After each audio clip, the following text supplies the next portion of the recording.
El partido aragonés ha defendido una gestión eficaz de las finanzas del Ayuntamiento de Zaragoza y ha pedido la agilización de los pagos a proveedores para así aliviar su situación económica y evitar que haya posibles despidos. Nos parece que sería más tolerable en este sentido que dejen de cobrar los políticos, y digo los políticos, que no los funcionarios, que no dilatar como se está haciendo el pago a los proveedores y convertir al municipio en cómplice de la situación de desempleo que está viviendo la ciudad.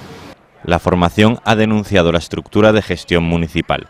Así, ha relatado que existen más de una unidad de decisión en temas de cultura, deportes o infraestructuras, y que eso provoca ineficiencias y genera problemas al ciudadano.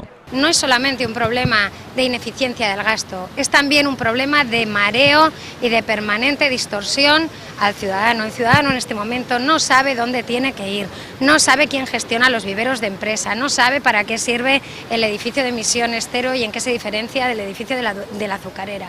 La candidata también ha puesto como ejemplo de la mala gestión los desfases en las obras y ha apostado por realizar una auditoría municipal y una valoración de la eficiencia de cada uno de los servicios municipales.